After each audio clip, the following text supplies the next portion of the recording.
The urge to be heard, not unheard. The urge to be wanted, not unwanted. The urge to be prioritized, not unprioritized.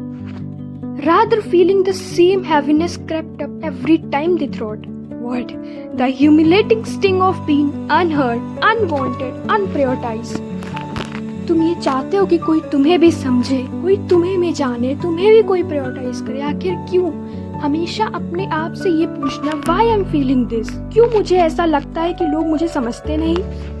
First of all, it's not your fault. सुना तुमने? ये तुम्हारी गलती नहीं है। It's okay to feel this. Everything happens for a reason. तुम अपने आप को हमेशा परफेक्ट बनाने में लग जाते हो, पीपल प्लीजर बनने को तैयार हो जाते हो। क्यों? आखिर क्यों?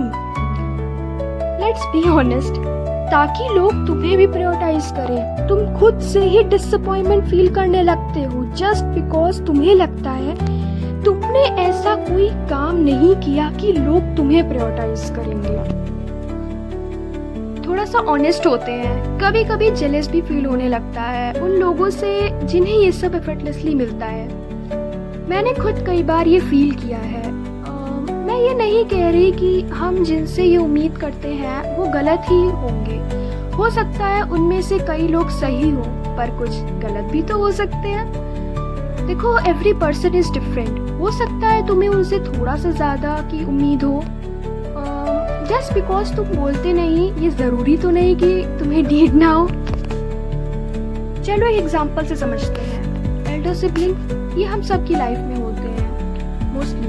तो इनका क्या होता है, एल्डर सिबलिंग के केस में मैं हर पेरेंट से कहना चाहती हूँ, ज़रूरी नहीं है कि जो मैं कह रही हूँ मतलब हर केस में सही हो, पर जो मैंने देखा है, ज़रूरी नहीं कि वो बड़े हो तो हमेशा काइंड हो, हमेशा सेक्रीफाइस करें।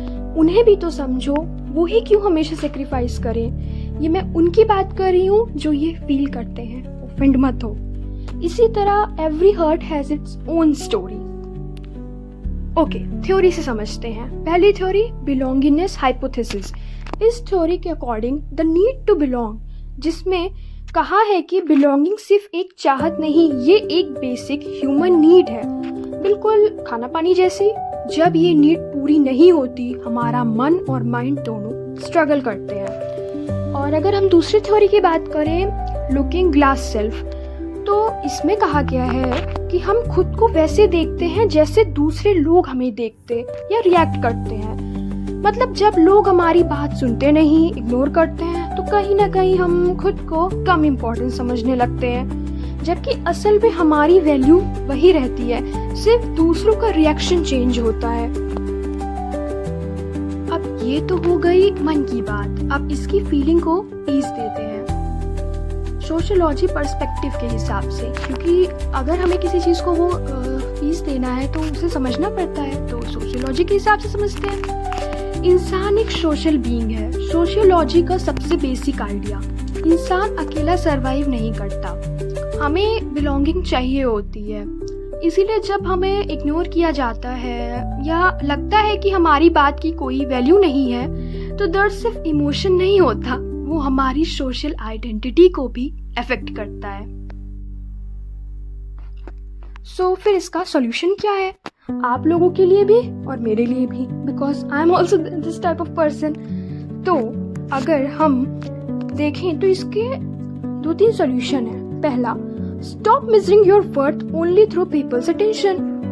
People priorities changes with time, but your value shouldn't. Important line, your value shouldn't measured through their priorities.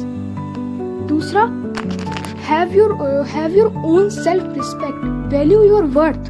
अपने आप से पहले दोस्ती करो, अपने आप को जानो।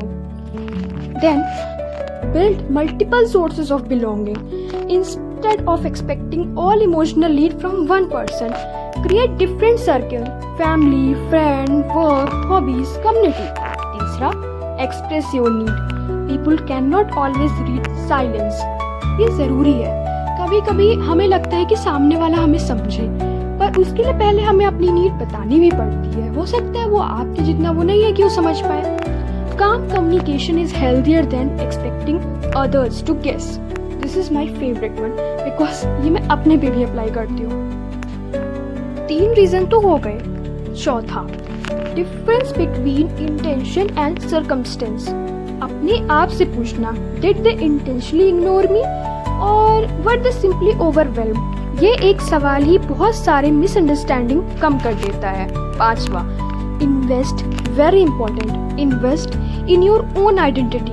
जितना स्ट्रॉन्ग तुम्हारा पर्पस, तुम्हारी स्किल्स, तुम्हारा सेल्फ रिस्पेक्ट होगा, उतना कम तुम्हारी पूरी खुशी किसी एक इंसान की प्रायोरिटी बनने पर डिपेंड करेगी। या ध्यान से सुनो ये लाइन, जितना तुम्हारा फोकस तुम्हारी स्किल्स, तुम्हारे सेल्फ रिस्पेक्ट पे होगा, उतना कम तुम्हारी पूरी खुशी किसी एक इंसान की प्रायोरिटी बनने पर डिपेंड करेगी। और last but not the least, except that not everyone can give you what you need.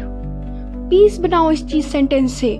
कुछ लोग हमसे प्यार करते हैं पर उसे एक्सप्रेस नहीं कर पाते, कुछ हमें समझते हैं पर दिखा नहीं पाते, और कुछ जेन्युइनली कैपेबल ही नहीं होते हमारी इमोशनल नीड्स पूरी करने के। एक्सेप्टेंस का मतलब अपने स्टैंडर्ड कम करना नहीं, मतलब है रियलिटी को क्लियरली देख पाना, जिससे तुम्हारे माइंड को पीस मिलेगा। और कुछ तुम्हारे लायक ही नहीं है, जिनका मुझे बोलने की जरूरत नहीं है। There are some people called as snakes. Okay, last but not the least, repeat with me. I deserve to be heard. I deserve to be heard. But my worth is not decided by who listens to me. Yeah, I deserve to be heard, but my worth is not decided by who listens to me. I can seek connection without losing myself.